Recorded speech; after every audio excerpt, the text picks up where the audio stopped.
Good day, ladies and gentlemen, and welcome to Mobile VR Reviews. I'm your host, Guy Manspeed, and today I'll be reviewing CoLab on the Gear VR, a new puzzle room experience with a charismatic game show twist. CoLab was released for the Gear VR on November 17th, 2016, and is created by a small team of developers from the Slovakia-based Pixel Federation. The full version of CoLab is currently available for $4.99, but the team actually released a small demo of the game earlier this summer in the form of an audition for the game show, which is the first section you'll play through in this full version. CoLab is currently only available for the Gear VR, with both Rift and Vive releases planned for the near future. In CoLab, you are the latest contestant on the titular game show. After making your way through the audition, you arrive at the main hub where you're shown the 4 episodes you'll be solving your way through, at least at first. Right from the start, you're introduced to the host of CoLab, a robot that will act as your guide and commentator throughout the game. This host gives the game much of its personality, and he's there not only to show you the ropes, but also to mock you when you screw up. This robot host can be compared to GLaDOS from Portal, if GLaDOS was more about entertainment and puzzles, and less about murdering you with science. I won't spoil anything from the game's story, but will mention that this game does borrow a couple more ideas from Portal, but it comes off feeling more like inspiration or homage, and never directly copying.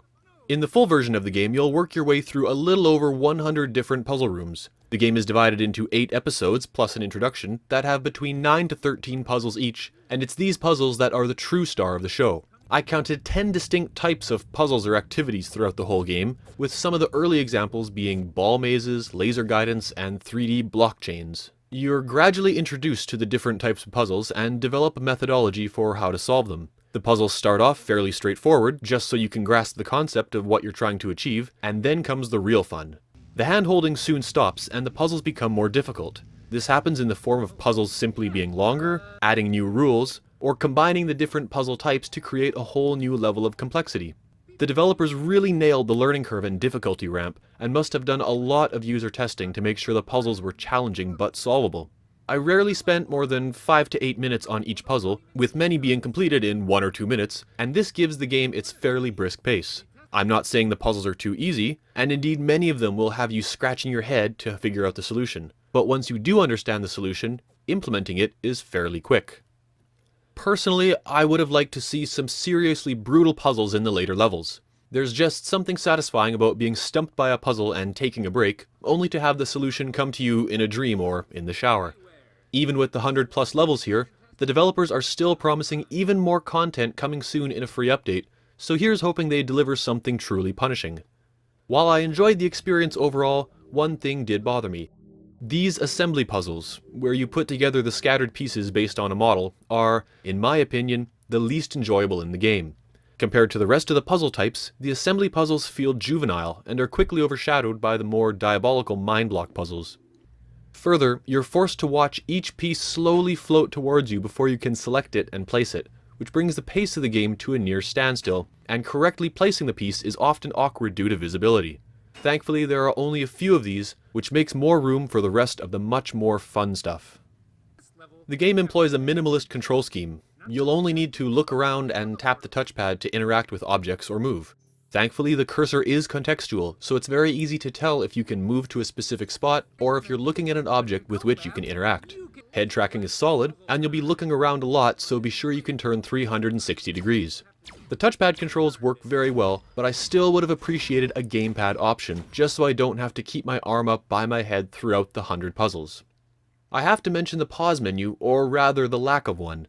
Pressing the back button lets you quit to Oculus Home, which is functional, but it would have been nice to be able to get back to the main menu somehow.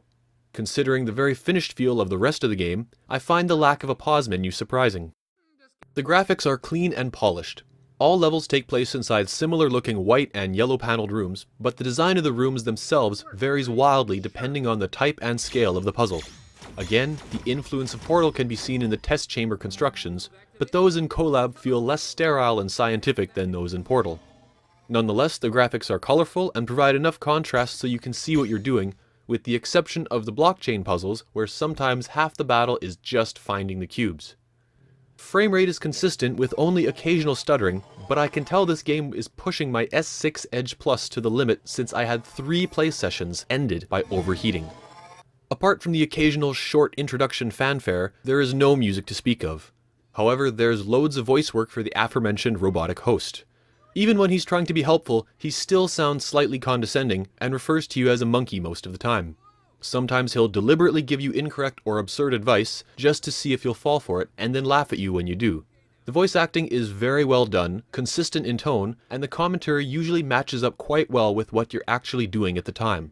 There are instances where the same commentary will repeat because you blinked onto the teleporter before it completely finished, but these occurrences are few.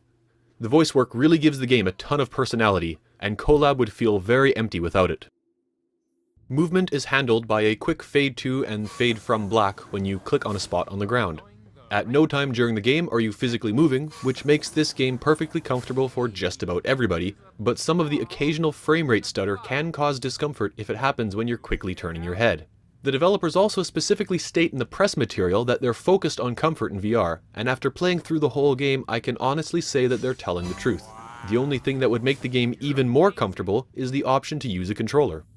With puzzles designed specifically for VR, this game definitely gives you a sense of presence. You'll be teleporting around and turning a full 360 degrees to look at the puzzle from every angle in an attempt to wrap your head around it. You're rarely restricted in your movements, unless it's part of the puzzle, so you feel free to move within the environment as you please.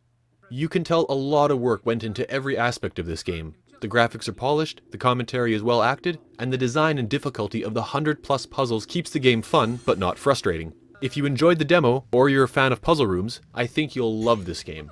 Even though you might blow through many of the puzzles in a matter of minutes, the sheer volume will keep you playing for several hours, making the game well worth the asking price. Add to that the future content, and you have a real winner here. In terms of atmosphere, content, and quality, I think this is the best puzzle game on the Gear VR today. Thanks for watching. Did you agree with my review of CoLab? Leave a comment to let me know what you think. And if you like what you saw, and you want to see more of this, hit the like and subscribe buttons. Remember, there's a brand new video released every Monday. Hope to see you again soon. Bye for now.